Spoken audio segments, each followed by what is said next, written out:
reviewing season 4 of Stranger Things, and there is a lot that I have to say about it.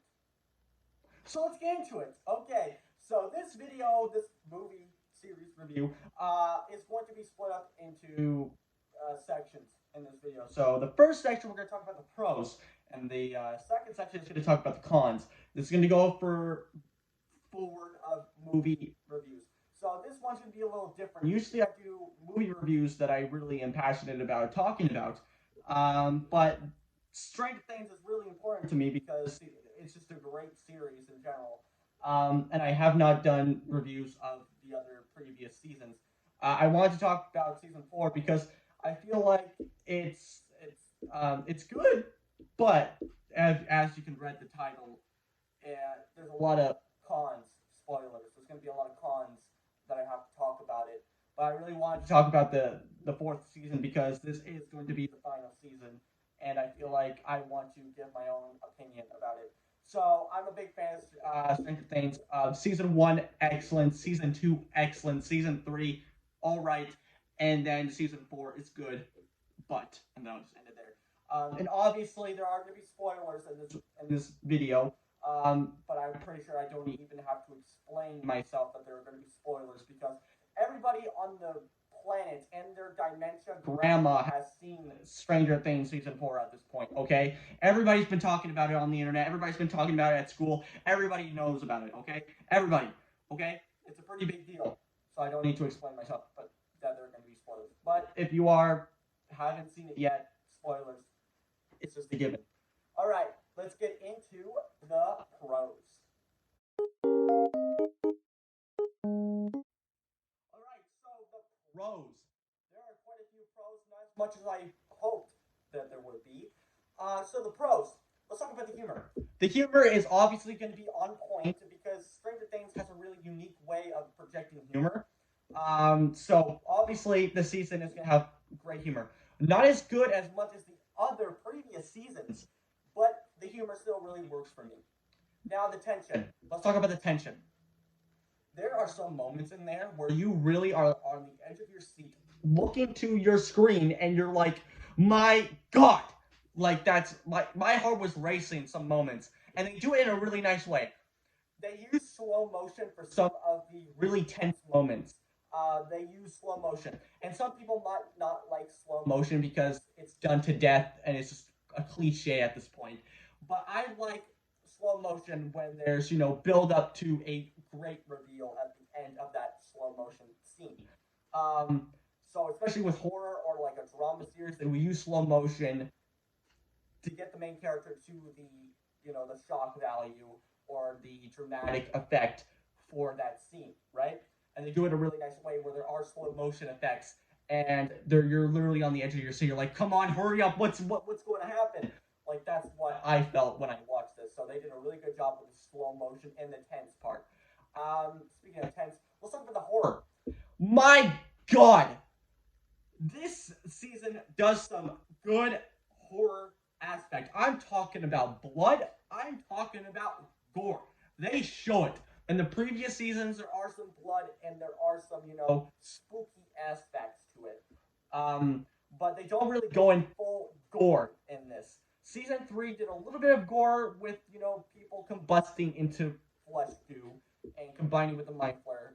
That's a little bit. But I'm talking about, this is some, almost rated R type gore where you see people's heads get ripped off, people are flying everywhere, people are getting shot at, that type of stuff.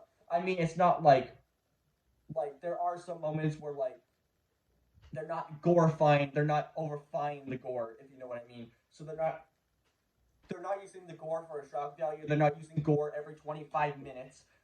They use gore when it's needed. So that's what I really appreciate. There are some really great aspects where Vecna is killing his victims and their bones are breaking and their faces and their eyeballs explode and they die. You get a full view of that and you're like, why? Is this? Why? What the hell? Is this Stranger Things? I don't remember this. I don't remember putting this on. I thought this was Stranger Things. Like that type of stuff, which is great. Loved it. Um, so another great aspect is pros, obviously. But another great pro that I have is the more characters. More characters. there are some characters in here that are going to be like the new main cast, but they don't overfy the main characters, like the side characters or the new variants, because we get like some seasons introduce, the other seasons introduce new characters, and then some get killed off or some live on, like Robin did, for example, in season 3. That was a new character,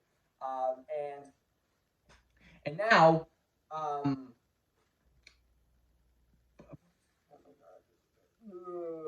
uh, but yeah. So Jonathan's friend and Fred, those are some great characters, and some new characters and some old characters that we didn't get to see, like Dr. Owen, who he's back, and Dr. Brenner. Spoilers, obviously, he's back. We'll talk about him in a bit, but I'm glad that they didn't overfy the like put a crap ton of characters in your face. That could be overwhelming for some viewers, especially for me, because it's hard to keep track of so many characters. But I'm glad that they stuck it, like just kept it at a minimum. I thought Fred was going to be a new main character, who's going to be part of the series from now on. But thank God that he died, because he was getting really annoying he was getting on my nerves for quite a bit. So whatever. Glad that he died. Another great thing is more locations. Speaking of more characters and new characters, more locations. So I'm glad that they didn't stick just to Hawkins. There are some Hawkins in this season, but they, you get to see more of Russia in this world. You get to see California, what that's like, and then you also do see some other locations in Hawkins that you didn't see previously, which is great, because after a while, if you keep setting your story or your film or your TV show in one location for multiple seasons, it gets really boring after a while, because you've seen basically everything that needs to be seen. Unless it's like a fantasy world, then you can add whatever. But if it's a real world, like a real location, like a town, a city, and basically if you travel multiple seasons in that just one location, it gets boring after a while. But if you add more locations to your world, it can be really engaging. What I did. Well, not what I did, but I like it when there are more locations, because you get to see more of what other parts of the world are like in this story or in this series or anything like that. So I'm glad that they added more locations, because it is just getting really boring if it's just in Hawkins all the time in every season. It gets a little boring, even though that they do add some, like buildings or more locations in Hawkins, but you want to see more locations outside of Hawkins. That's what I'm getting at. Another great aspect is that we get to see more of the Upside Down. Finally, it's been a while since we got to see the Upside Down. The Upside Down in season 3 was just really lackluster. Even though that you do get to see some of the Upside Down in season 3, it's not as much as it's kind of more. It's not even a main gimmick in this. And it wasn't a main gimmick in season 3. It was just kind of like shown here and there. But like the other previous seasons, season 1 and season 2, embraced the Upside Down for its plot, and then like the Mind Flayer came into our world, and then the Upside Down was just kind of left for that, and everybody just kind of forgot about it. But in this one, you get to see more of the Upside Down and more of what it's like. You get to see more creatures. So you get to see these creepy-looking bat creatures, and that's it. More of the Upside Down. That's what I wanted. I hope that everybody else wanted to see the more Upside Down, because I feel like the Upside Down is a really great dimension in recent television, because it's just really unique and it's really weird. So I'm glad. So hopefully we can see more creatures and more how the Upside Down works. So that's what I hope to see in Volume 2. So another great throw that I have is the final episode of Volume 1 is epic. It's got drama. It's got action. It's got gore, and it's epic. It's just epic. Everything that I want in a final episode happened in this. Amazing. I love the final episode. There are, as I said before, there's drama and there's action. Amazing. I love the final episode. I will always cherish that in my heart now, because it's just amazing. I love it. It's just good. It's just good. That's all I want to say. It's just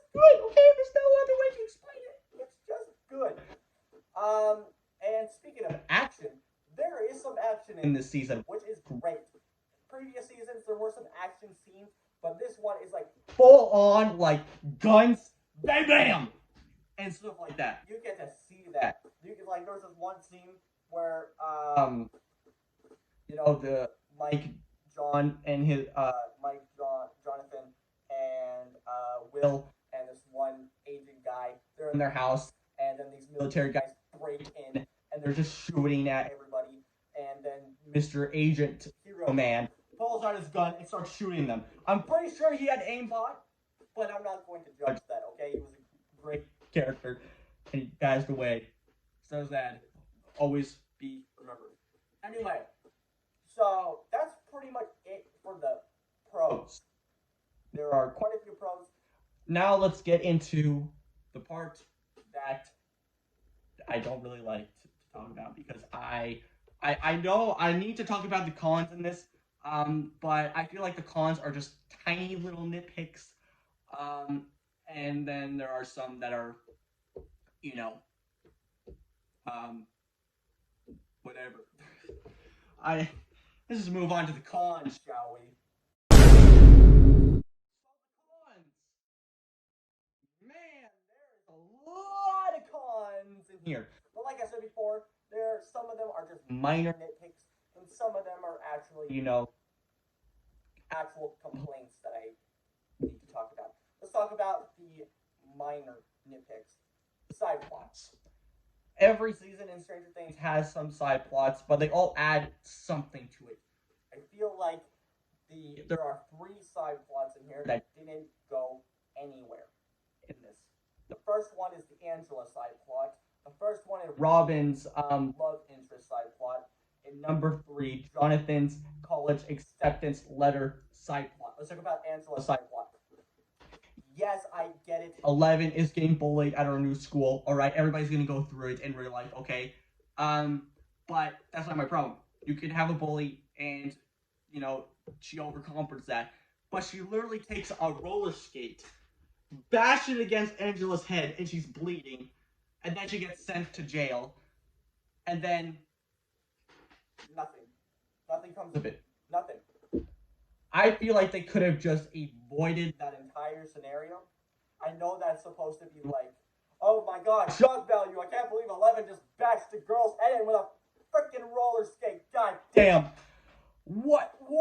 Like, get shock value. But you could have added Angela as the bully, and then she, had something over. But it was kind of just a reason for Dr. Owen to find 11 and just pick her up and take her away. That was like the whole Angela thing. That was how Dr. Owen basically came, because she was getting taken away by the police, and Dr. Owen stopped them, and then took 11.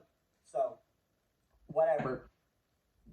I don't like that side plot, but I could still watch the season and be like, yeah, it's just a stupid side plot. Nobody cares. Forget about it. Another side plot. Robin's love interest. You all know that Robin is lesbian. No big surprise there. Who cares? What I care about is that the 2 episodes, or in the same episode, I can't remember, because they're all an hour long, and I don't have the brain capability to remember every scene in an hour-long episode through 7. So, Robin has this crush on this girl, and she keeps on talking about how, like, she's getting her makeup already just to impress this girl, and it just doesn't go anywhere. Who knows? Maybe I'll come back in volume 2. Who knows? But right now, it was like an episode or 2, and just forgot about it. Now let's talk about Jonathan's college acceptance letter. Didn't really go anywhere. What do I have to say? It's obviously because Jonathan and Nancy want to go to the same college, but Jonathan got accepted to a different college that's in California because he wants to stay with his family, or Will and his mom. But he's basically lying to her. So didn't really go anywhere. Who knows? Maybe I'll come back. Who knows? Maybe I'll come back. Oh no. Anyway, so let's talk about pacing. Oh boy, there's a lot of pacing issues in this one. Okay, so every series is gonna have pacing issues and episodes and seasons and all that. I get it. trust me, I've dealt with pacing, and I don't like pacing, especially if it's an hour-long episode. What I want is that an equal part of a side plot, because there's uh, three side plots. Hopper and Joyce's Murray side plot. We got Dustin's and the rest of the gang side plot, and then we have Mike and Eleven's side plot. So there's the three side plots.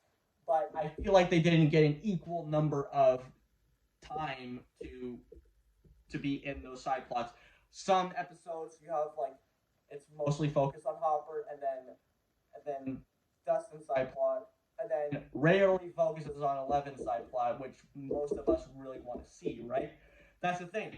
When you're watching it, you really want to get into one of the side plots that you're really interested in, but you get liminal time of the side plot. One of the side plots that I really liked is Dustin's and the rest of the gang side plot, and Hopper's side plot is also really good. And I feel like the one that didn't really stick with me is the Mike and Eleven side plot, because they get less screen time to focus with. Even though that it's an hour long, I get it can be a little bit hard to focus equal amount of time on three side plots in an hour long episode. But you can do it a little better, in my opinion. Whatever. Better. So another thing that I don't like is Vecna. Let's talk about Vecna, shall we?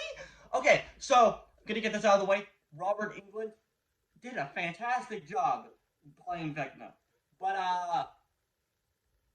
he's kind of playing Freddy Krueger again, which is cool. And they literally mentioned that he's like Freddy Krueger, by the way. Didn't mention that. He's literally like Freddy Krueger, but you know. So yeah, what I don't like about Vecna is that two things. One, they show him way too much. What I really like about season 1 and season 2, not just because it has a great storyline and great characters, it's because they don't show the monster that's causing all the havoc so often. If you want to have a great supernatural villain or monster, you don't want to show it often, because that just ruins the effect. If you see all of it so many times, then you're like, oh, it's not that scary anymore. But if you see take Jaws for example, everybody is pissed scared of Jaws. Well, not anymore, but back then everybody was pissed scared of Jaws. You want to know why? Because he didn't show the shark very often. You're just being placed in the middle of the ocean, and you know that there's a giant shark that's going to eat you. That's horrifying. But they didn't show the shark until the scenes that it was needed. That's what I really like about the first two seasons of Stranger Things, because they show the monster when they're needed, but you don't get to see a full view of them. That's really why I like season 1 the best, because when the Demogorgon shows up, all the lights start flickering, and you're like, what the hell is that? You know that, yes, obviously he has a flower face and everything, and we all know what the Demogorgon looks like, but back then, you really have to be like, what does this thing actually look like? The lights are flickering, and you're like, Jesus Christ, that thing's horrifying. But with Vecna, they show him way too often. They show him full body, they show every detail, everything, and they show him often. First, you get to see the clock, and then they show Vecna way too often, and I'm like, okay, I get it now. But another thing that I don't like about Vecna is apparently that he's like the head honcho of the Upside Down. Wasn't the entire point of season 2 and season 3? It was implied that the Mind Flayer was the hive mind of the Upside Down, controlling literally the Demogorgons and the Demodogs, everything in the Upside Down. But no, we got a spooky ripoff of Freddy Krueger, basically. No, he's the head honcho. Whatever. I mean, and Vecna is not a bad villain. The problem is that they just kind of forgot about what was implied in the previous seasons, and that they show way too much of him. Another thing that I don't like about Vecna, sorry, I'm going off tangents here, but another thing that I don't like about Vecna is that he was in Eleven's mind the entire time. in the flashbacks. By the way, that 11 side plot where she's like going through their mind, where they're looking through her mind and stuff like that. I didn't get that. I was like, okay, I don't get it, but okay. But it was really weird because when 11 pushes him through the window and he falls into the upside down, apparently the mind flayer's like, yep, the head honcho, he's gonna control me, even though that I'm like the brains of this entire dimension. Whatever. If you were a brain controlling entity that controls a literal dimension and a human falls into your dimension and turns into a spooky Freddy Krueger man, are you really gonna allow him to be the head honcho of the Upside Down? Probably not. Whatever. That's just that. No. He's not a bad villain. There's just multiple things I don't like about the way they introduced him and stuff like that. But he's not a bad villain at all. He's a really great one in my opinion. Probably one of the best, except for the Mind Flayer and the Demogorgon. Another thing that I don't like is the Demogorgon Death Pit. Yeah, the Demogorgon Death Pit was very kind of goofy. Very goofy. Everybody was freaking their mind out when they saw like a Demogorgon in the post-credit scenes of season 3. Everybody was freaking out that the Demogorgon was coming back. But I didn't know that they were literally fighting the Demogorgon. So, okay. The Demogorgon itself is amazing. The way that the Demogorgon is throwing people up in the air and literally crushing their face and eating them, amazing. That's another pro that I have, so you can add that to the pro list. But the pit itself, where they have the prisoners go in and they try to fight the Demogorgon for the Demogorgon to feed on them, that was just really stupid. I didn't like that. But the Demogorgon itself was really awesome. Really enjoyed that. Anyway, I said we're talking about Dr. Brenner. So the first episode, to start off, Dr. Brenner comes in and you're like, oh my god, Dr. Brenner, he oh my god. And then you realize that it's like a backstory type of thing, where you see 11 basically kill everybody, all the kids in the lab, and that's why he's been like torturing her and stuff like that. But you realize that he's alive in season 4. He's alive. Okay? He's alive. Oh, so you're telling me that he's alive? Didn't we literally just see him in season 1 literally get attacked by the Demogorgon? We literally saw that happen, right? And no mention of him ever? He just decided to show up now? Last time I checked, when I saw a Demogorgon interact with another human being, it turned their face into cherry pie on Thanksgiving. And you're telling me that he only had like 2 scars on his cheek? That's the least of your problems, dude. Your head should look like mashed potatoes. Okay, just forget about that. Never happened. Maybe, who knows? They'll probably explain it on in volume 2. But for right now, it doesn't make a whole lot of sense. How is he still alive? And how did he escape from the Demogorgon? Because when the scene between Brenner getting attacked by the Demogorgon and the kids running to the classroom, and then the Demogorgon breaks into the classroom, there's a long length of time between there. So you're telling me that he literally just ate Brenner? He didn't eat Brenner, somehow escaped from the Demogorgon, and the Demogorgon just, oh no, gotta go attack 11 now. Okay. So yeah, there was quite a few cons in this that I did not like, but everybody's gonna have cons and pros about a season. I don't think that this is the worst season. It's good, but as I always say, but so I prefer season 1 and season 2 over season 1 and season 3 and season 4. Season 3 and season 4 aren't bad by any means, but besides all their cons that they have, I will still enjoy watching, the seasons altogether. Oh, before I end it off, another thing that I did not like, this is a really big problem for me, is that this season does not fit cohesively with the other 3 seasons, in my opinion. Mind you, This is all my opinion. This is not official. I don't have an official government document saying, yeah, this is exactly true. Please. I'm going to make a video now so I can tell you that you're wrong and I'm right. I'm just saying that this is my opinion. For me, it doesn't really fit cohesively with the other 3 seasons. Which, yeah, obviously, if you have a long running series with many seasons and many episodes, you want to keep the show cohesive with the other seasons as possible. With this one, it has resemblance of Stranger Things, but for me, it doesn't fit cohesively, even though that it is in the same universe as Stranger Things and it's basically Stranger Things continuing. It just doesn't fit cohesively with the other 3 seasons. But we know, like, we came from scary monster attacking a small town to a smoke monster from the upside down, and then the smoke monster becomes reality, and then we have this one, which is spooky